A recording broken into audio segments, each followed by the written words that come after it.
Hi, PentaxTips here. We're going to cover an overview training of the Pentax KF. We're going to cover a lot, but not everything. Please see the timestamps in the description to jump ahead to specific topics.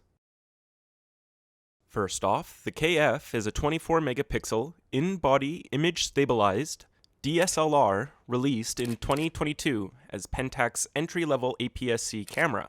The camera features a max shutter speed of 1/6000th of a second, a max ISO of 102,400, internal Wi-Fi, and 6 frames per second in continuous shooting.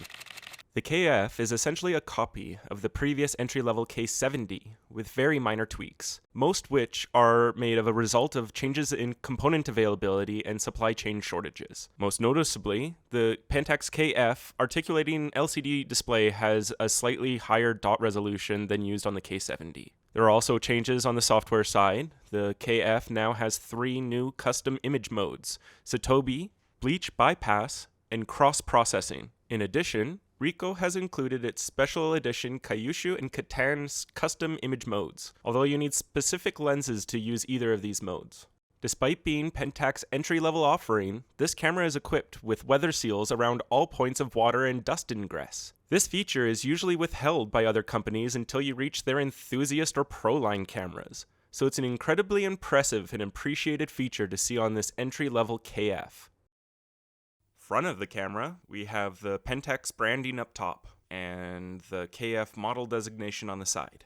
The SR at the bottom stands for shake reduction, letting us know that the camera has in-body image stabilization. Between the grip and the mirror box is a lamp. This will provide a burst of light to help with autofocus in low light scenarios. Embedded in the grip, another lamp. Not only is this the receiver for infrared remote controls, but it's also the indicator for a self-timer. The camera uses Pentax's long-lived and long-loved K-mount. The lens is removed by pushing the lens release button on the right side of the mount and rotating counterclockwise. Line up these dots on the camera and lens mount to connect the mount and a clockwise rotation until it clicks. One of the many benefits for photographers using the K-mount is how long of a production run the K-mount has had. Since they haven't changed their bayonet mount and kept the same lens sensor register distance since its inception, all vintage manual lenses can be used on the modern Pentax cameras. Here is a link to a video describing how to get vintage lenses working on the KF. On the left side of the camera, top button will pop the flash. The raw FX1 button, this is our first customizable function button, which is preset to accessing our raw file formats. A bit on this later when we talk about customizing. Further down, we have a switch to select between auto and manual focus. Beside that, a rubber cover, it's a mic port for using in an external mic, usually riding in the hot shoe on top of the camera. The KF has one card slot, which sports up to the SDXC format and UHS-1 standard card. Slide the card in, and you will hear a click when it's in place. Under the SD card compartment is the HDMI and USB ports behind this rubber cover. These ports will allow you to connect your camera to a TV or computer for either image viewing or image transfer. However, this camera does not support internal battery charging through the USB port. On the bottom of the camera, there's another compartment with this little latch to access the battery. This camera uses the DLI-109 battery, which is the same as many other entry-level Pentax cameras before it. And here's our standard tripod screw mount. Located here is our camera's unique serial number. Each side of the camera has lugs to attach a strap. This mark here indicates the camera's sensor location for determining registered distance during macro photography. Up here we have the Pentax standard hot shoe mount. Above the hot shoe we have a speaker for the audio in video replay. On the sides of the mirror box we have microphones for stereo audio capture. If you wear glasses, you can dial in your prescription strength with the camera's diopter located at the top of the viewfinder. This will allow you to use the camera's viewfinder without needing to wear your glasses. If you don't wear glasses, you'll still need to ensure your diopter is set to a 0 correction. Next up, our main dial. We'll cover more of this later. Here is the Wi-Fi startup button, which can also be configured as a secondary FX button. Look for our video here on how to get Wi-Fi working with the Pentax KF. Here we have our exposure compensation and green button, more on that later. And here we have our on-off switch that is located as a toggle around the shutter button. Toggling one further will actually access the camera's video mode. Last up is our front control wheel. This is a secondary control wheel. Most other camera brands don't even give you a secondary control wheel until you're in the enthusiast level cameras. So it's a nice feature again added to an entry-level camera. Which takes us to the back of the camera and the rear control wheel. These two wheels are the main wheels used to control your camera settings. The KF has a nice articulating screen. It's not a touch screen, but it feels very solid and robust. Turns around for variable angle shooting. The back of the camera has a small but useful rubberized thumb grip. Next to the grip has a small LED that indicates when the SD card is either reading or writing. Our D-pad features settings for our flash, white balance, driver and timer modes, and an ISO button. Again, more on all of these settings later. Down at the bottom we have our info button, which displays a customizable control panel for easy access to user settings. Nice because it limits menu diving. And beside that is our menu button, which opens up all the possible settings for the camera. This AF-AEL button stands for autofocus, a secondary back button focus button, or auto exposure lock. That will take the exposure settings at the time you press the lock and keep those settings no matter where you point your camera. We also have a live view button, which is a shared button with a trash can icon, and our image review button. To focus, press the shutter button halfway down. You will hear focus confirmation, and a full press takes your picture. You can feel the tactile bump as the shutter is released. The picture will briefly appear on the rear screen for what's called instant review, but if you want to see that picture again, the review button is this little blue play button. To zoom in and check your focus, use the rear control dial, again using the D-pad to check around your image. Zooming out all the way will place you in a foldering system that archives your images. To delete an image or a folder, use this shared button, the blue trash can located at the top left. Live View provides a real-time preview of the exposure on the rear LCD. To activate Live View on the KF, press the LV button at the top left. Just something to be aware of while you access the different shooting modes. Live View uses a different autofocus method than through the viewfinder. While using the viewfinder, light is bounced off a mirror in the camera to a dedicated phase detection autofocus system. While using Live View, the mirror is held out of the way, allowing light to directly hit the sensor. Since Live View bypasses the dedicated phase detection, it instead uses a contrast detect system, which is generally slower to achieve focus than while using the viewfinder. So if you're shooting action, anything moving fast, you'll definitely want to use that viewfinder phase detection autofocus system. Instant Review is the preview on the rear LCD that appears immediately after taking a shot. The amount of time that the preview is displayed for is under Menu, Camera Icon page 5, down to Instant Review. This can be set for 1, 3, or 5 seconds. Hold, which will display the image until you tap a button, or completely off. If you are confident in your shooting, selecting off can save battery power, as your camera does not need to render the image for preview. Next, you also have options for what is presented to you during Instant Review. We'll turn on all these real quick, and we'll explain what they can do for you. We'll take a sample picture. The Zoom Review allows you to zoom into your images to check focus, up to 16 times in fact. Bottom left, we have a trash can icon to delete your images. The Save Raw Data option, you can save the raw data with a tap of your exposure compensation button. More on file formats later on.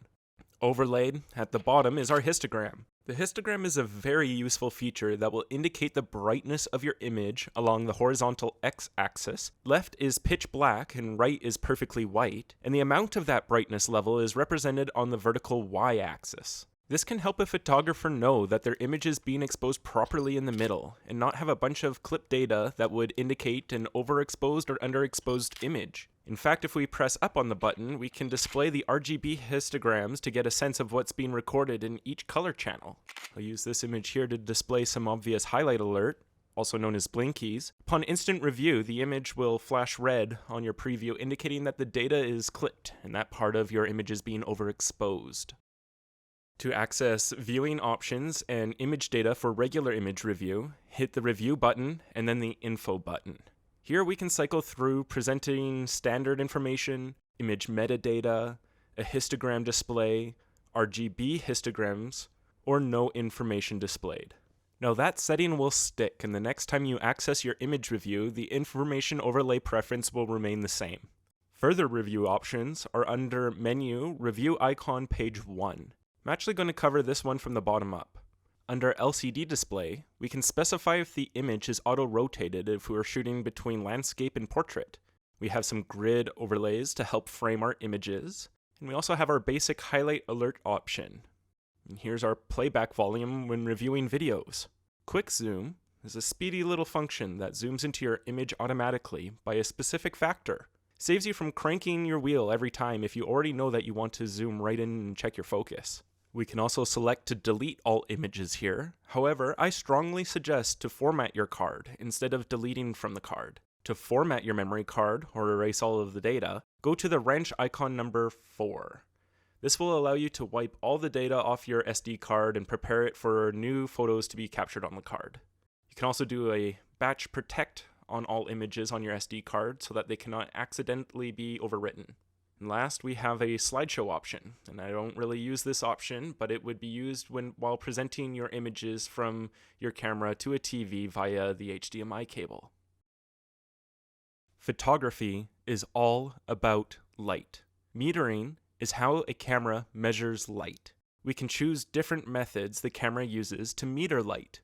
Metering modes are accessed using the menu, camera icon, page 1, and the bottom option is auto exposure metering. Selecting this option will allow you to choose between the full scene being measured and metered, the center weighted option, which would exclude the periphery from the metering measuring, and then solely center weighted options, which only use a point in the center to measure the light and meter your scene. For the most part, unless you are trying to accomplish something very specific, I highly recommend keeping your metering settings on the full scene being metered. Set it and forget it kind of style.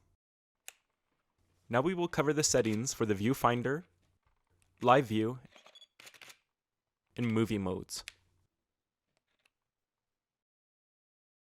The default information displayed in the viewfinder are along the bottom left, we have your shutter speed, next your aperture. The focus confirmation will light up in the middle, and next we have a shake reduction status icon. Over on the right is your ISO setting, and as you change other settings, they might also appear in the viewfinder, such as switching between manual and autofocus, accessing exposure compensation, or for example, popping up the flash. To change the settings during viewfinder shooting, go to the menu, camera icon, page 1, and we see the AF with viewfinder. The two main focus modes are the AFS and AFC, stands for single or continuous focus. In single focus, the camera will focus, lock focus, and remain focused at that distance. Continuous focus will constantly measure focus distance, and it will change its focus to track a subject as they potentially come closer or further away from the photographer. There is also an AFA option, letting the camera automatically detect which mode it should be in. However, if you know what your subject is, stationary or moving, I would strongly suggest selecting the proper focus mode to match your subject speed appropriately.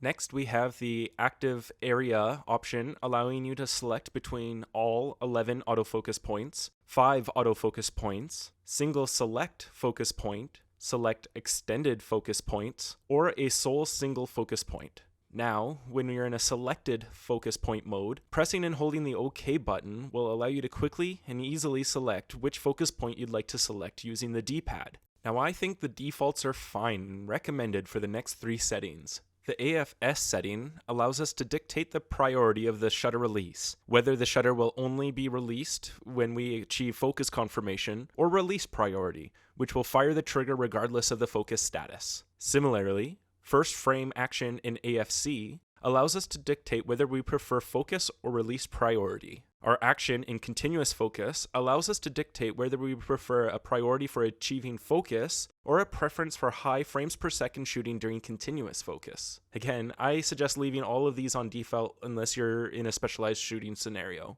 However, the hold AF setting should be more actively selected. This setting determines how long the AFC will remain focused at that focus distance before measuring and adjusting the focus distance again. The slower the subject, the longer the hold AF time should be. So, if you're shooting an AFC, it will be very beneficial to actively adjust the hold speed to that of your subject accordingly.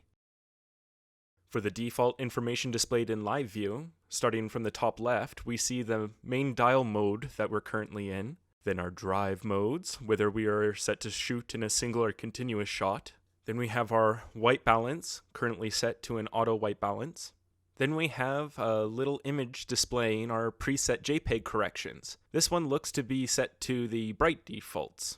Over on the right, we have our metering area, which part of our scenes we're using to measure light. And this hand here shows on or off for the in-body image stabilization activation. And here is the classic battery charge indicator. We have two virtual horizons that are displayed, which indicate our camera is perfectly level both vertically and horizontally. Located at the bottom is our shutter speed, our aperture, and our ISO, and the number of images remaining on the SD card. To change the functions in live view, press the menu, go to the camera icon page 1, and we see AF with live view. Here we can select what contrast detect autofocus uses for focus priority. We can see face detection, tracking with moving subjects, automatic focus selection, manual focus point selection, and center point focus selection. Focus peaking is an awesome live view feature that outlines the edges in your scene that are in focus. This helps with manual focus, as it'll be easier to see when the edges of your subject become very sharp and outlined. If you're in live view, pressing OK will zoom into your image. And the rear control wheel can be used to further zoom in. It's a really great feature with manual focus photography, and potentially coupling that with focus peaking, we can really nail the focus. And last, the AFS setting allows us to dictate whether we prefer a focus priority basis or a release priority. For a deeper dive into the live view customization settings, go to Menu, Camera Icon page 5, go to Live View. We can select various grid displays that overlay on your scene. We can toggle the histogram display or highlight alert. These operate as we've previously explained in the instant review section, but it's definitely a nice feature to see in live view, and we get that real-time feedback on how our histogram is reporting. Last, flicker reduction hertz can be changed if you're having a problem with any flickering appearing on the LCD. In addition, pressing the info button twice, here you can cycle through the overlays that appear on the LCD as full standard information, electronic level, or remove all the information altogether. Changing your video settings, you can change the settings when your toggle is selected to the video or movie mode. This is a special video mode in the menu system that will allow you to select basic video settings, select between full HD or HD, various frame rates, recording sound levels, shake reduction, pretty standard stuff. For shooting formats, every shot, no matter what, is taken in a RAW format. This is the complete sensor output, but to share that image online, generally you'll need to share with a JPEG format. The camera is built in with editing software to edit and produce a JPEG image from the raw data, ready and easy to share. But it only saves a small subset of the data collected from the raw sensor output, just the data that is needed to properly portray your image. So, if you intend to do any editing of your images in post-production software, you'll greatly benefit by saving the raw data and accessing all the original data. The Pentax KF allows you to choose different file types to choose from when saving your images to your SD card. Mainly, your images are JPEG format or a RAW format or a combo of the two. To change the file format type, hit your menu button, camera icon number 2, and select Image Capture Settings. Here you can choose between JPEG and RAW formats, or if you choose to shoot JPEG, you can specify the size and quality of the images that are saved. The camera is capable of shooting in PEF, Pentax proprietary RAW format, or in DNG, stands for digital negative. This format is just as flexible as PEF, but I've heard you have greater compatibility across editing programs. Color space lets you choose between standard RGB or Adobe RGB. So to be clear, if you shoot in RAW, you'll load your images into a RAW editor, make your edits in post-production, and then export your final worked up RAW image into a JPEG for your regular printing and sharing. However, if you prefer to save JPEGs on the rig and only once in a while want to shoot a RAW file, this is the time that you use the quick access button available on the side of the camera. Hold the button down to swap between save formats. However, it will only save that one RAW image and swap back to shooting JPEG thereafter. For image settings, go to the menu, camera icon page 1, top option shows custom image. Here we have different color palettes that we can choose from. Examples include natural, bright, monochrome. However, here is where we access the special edition custom images such as Satobi, Kyushu, Radiant, Miyabi, or the more recent Fayono and Harubini. Hitting the info button allows you to adjust the parameters. Menu, camera icon page 2, third and fourth options for some dynamic range recovery of the shadows and highlights, and some in-camera noise reduction. The third camera menu shows many different in-camera edit effects that can be added to your JPEG images, including clarity, skin tones, and many different digital filter effects. Camera icon number 4, and fourth menu, shows the in-camera lens corrections. This setting allows the camera to pre-edit out common lens distortions for lenses that transmit information with the electrical contacts. So if you don't intend to shoot in RAW and edit your images in post-production, and let your camera decide to do all the work for you, I strongly suggest going through and setting your custom image preferences. Now let's cover the main dial. See our video on the exposure triangle here to learn more about what these settings can do. On the main dial, auto mode allows the camera to decide all the settings for you. No matter if you try to select something different, it won't let you override the automatic values. When the main dial is set to AV, that's aperture priority value, the rear control wheel will be used to manually cycle through the available apertures for the lens you have currently attached. All other settings will be automatically decided for you to accommodate your manually selected aperture value. Similarly, TV, that's time value, also known as shutter speed priority, will cycle through the camera's available shutter speeds with the front control wheel, while all other settings will be decided for you to accommodate your manually selected shutter time value. Again, similarly, SV, that's sensitivity value, allows you to control your ISO with the rear control dial, and all other settings will accommodate accordingly. TAV is a combination of AV and TV, allowing the camera to automatically select the ISO. For manual mode, the shutter is controlled with the front control dial, and the aperture with the rear dial, and the ISO is selected using the D-pad. A nice feature that will appear when in manual mode, a plus or minus 5-stop exposure rule will appear along the bottom. The middle will indicate properly exposed images, negative stops on the left indicate the image will be underexposed, and positive stops on the right indicate an overexposure. P mode stands for program mode. This is very similar to auto mode, but this time if you change the setting, the camera will allow you to take control and accommodate your changes.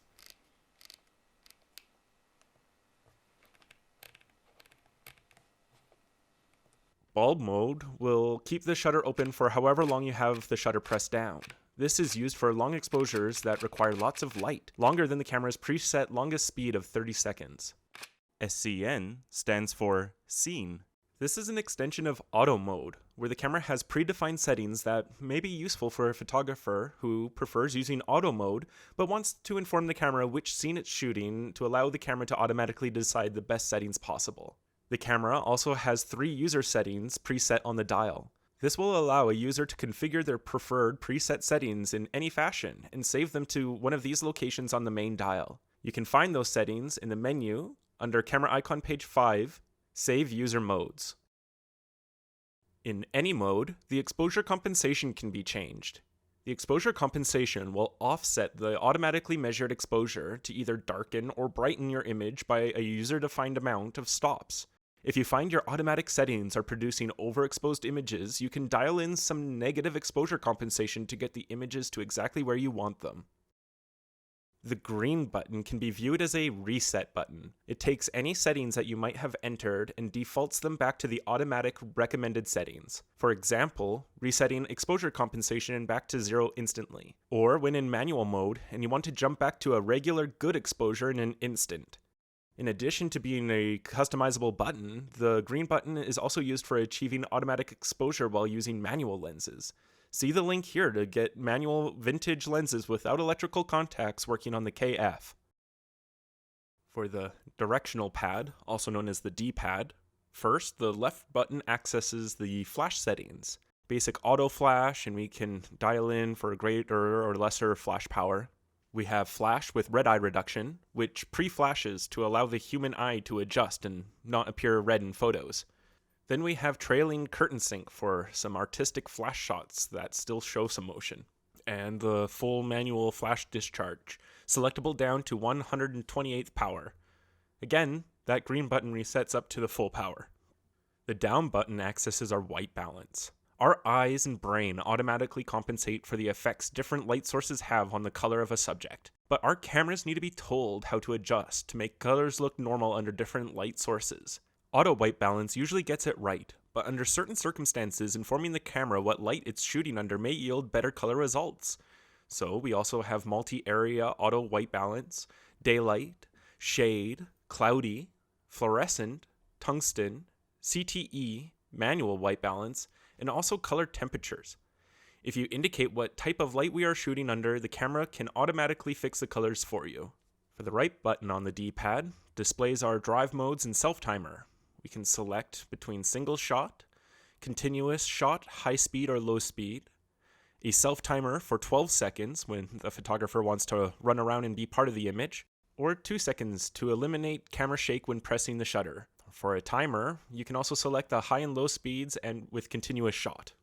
Hitting the info button allows you to adjust the parameters. When shooting a self-timer, the front light in the grip lights up and sounds are emitted, indicating the countdown has begun. We also have settings if you have a remote control for your shutter, bracketing settings where a single press of the shutter will actually take 3 or more pictures at different shutter speeds. This will produce an image that is slightly underexposed, an image that is properly exposed, and an image that is slightly overexposed. These images can then be combined to produce high dynamic range images in post-production. We have M-Up, that's mirror lockup, which holds the mirror up out of the way, reducing camera shake during image acquisition. We have multiple exposure modes, which create a single composition of many images over a period of time. Can also be used with single shot, multiple shots, self-timer, and remote. Last, we have interval shooting, which takes many pictures over time. Interval composite, interval movie record, which can take up to 4K interval movies. And Starstream, which is used for astrophotography to create a video of swirls around the North Star with a fade-out effect. Top button, ISO, is the sensor gain, or in other words, the sensitivity of the sensor to light. A higher ISO means the sensor will produce brighter images as it is more sensitive to light. A lower ISO will produce darker images because it is not as sensitive to light. ISO can be toggled by either using a single value or to select for a potential range of values, defining both the top and bottom end of that range using the front and rear control dials. One of the best features available standard on the current Pentax DSLRs is the in-body image stabilization. This means that the sensor is mechanically floated, and through a combined use of gyroscopes, the sensor is able to counteract a fair amount of shake from our hands. Many other brands' DSLRs do not have in-body stabilization, and you need to buy special lenses that are equipped with their in-lens stabilization.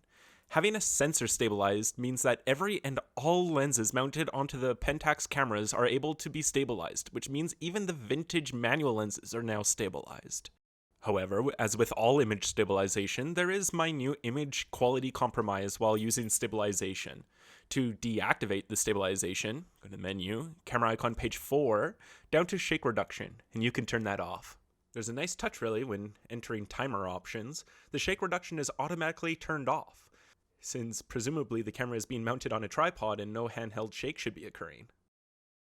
Another benefit of having in-body image stabilized cameras is that the sensor movement can be used to combat the effects of Moiré. Moiré is a very distracting distortion that may appear on your images that display a pattern. Many other DSLRs have a AA filter, that's an anti-aliasing filter, which covers their sensor to help remove this Moiré effect. However, that filter can somewhat compromise image quality, and there are cameras out there that simply do not have that filter. But Pentax in-body stabilized sensors can be used to simulate the filter and remove these artifacts. Again, that's menu, camera icon page 4. First option is AA filter, and there are several types of simulation you can experiment with to remove the moiré you're experiencing. Also, be it with a physical knock or with an ultrasonic burst, the in-body stabilization can be used to remove sensor dust. Yes, despite the excellent weather sealings included on Pentax DSLRs, any interchangeable lens system is susceptible to sensor dust. This automated dust removal cleaning technique is in the menu, wrench icon number 5, called dust removal.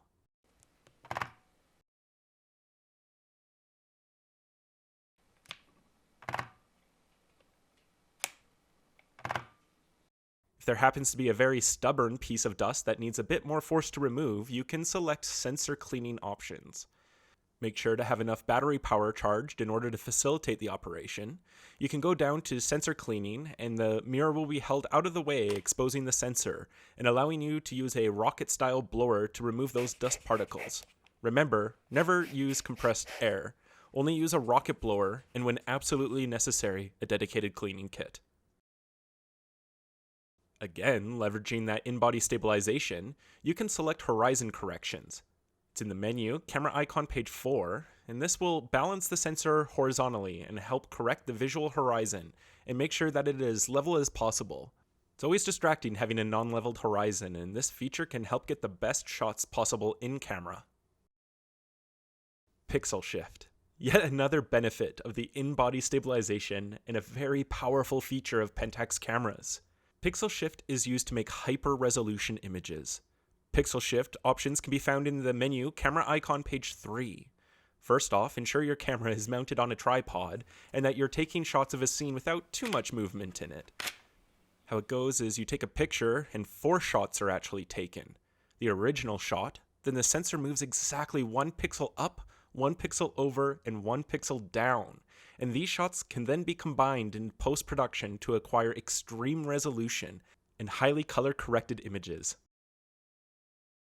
Another astounding feature available through having an in-body image stabilized sensor is the availability to take long exposure Milky Way and other astrophotography images. You can purchase a Pentax GPS unit that will geotag your images as you take them. But on compatible Pentax DSLRs, they can communicate with the floating movable sensor.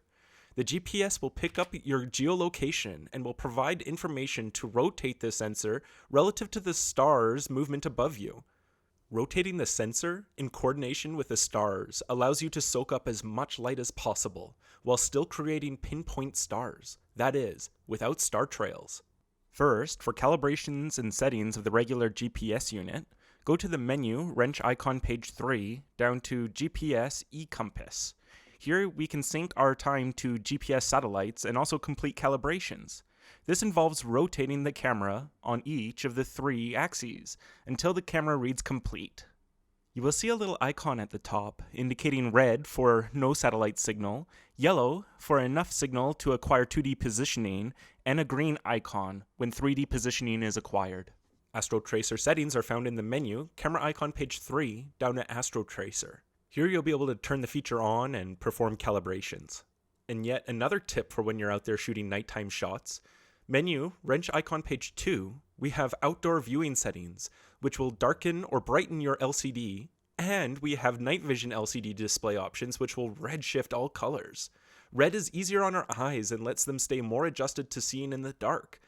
We can also go through the menu options to remove the indicator lamps on the GPS, which may be producing some stray lights during your long exposure shots. This camera is very customizable, allowing a user to assign their preferred settings to physical buttons.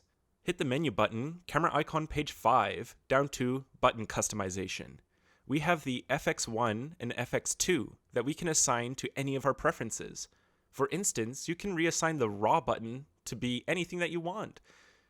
And now when you hit that button, it will activate your custom setting instead of activating the raw option. The AF/AEL button at the back can be assigned to be a sole focusing button. This option decouples the shutter button from the focusing, allowing for a technique called back button focus. This decouples the shutter button from the focusing, allowing for a technique called back button focus with focus recomposition. E-dial programming allows you to assign what your control wheels and green button will do in all of the main mode dial options. So if you'd prefer a dial to control a different setting, you can make those changes here. Next, the control panel. That displays when you hit the info button. This can be completely customized for the options that you use most frequently. A secret that I hold is that I remove most options from appearing in the control panel, and I only have the options I use completely regularly. Anything that I don't access regularly, I just remove from the list. I don't like the clutter.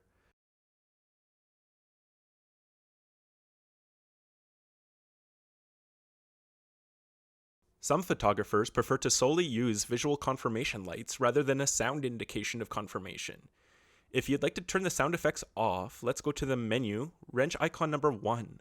Turn down the volume, or you can just unselect in focus to stop the camera from chirping away with every confirmation. Last I'd like to cover, if you make all the changes and you can't remember what you did or how to change them back, first we have the wrench icon page 5 down to reset.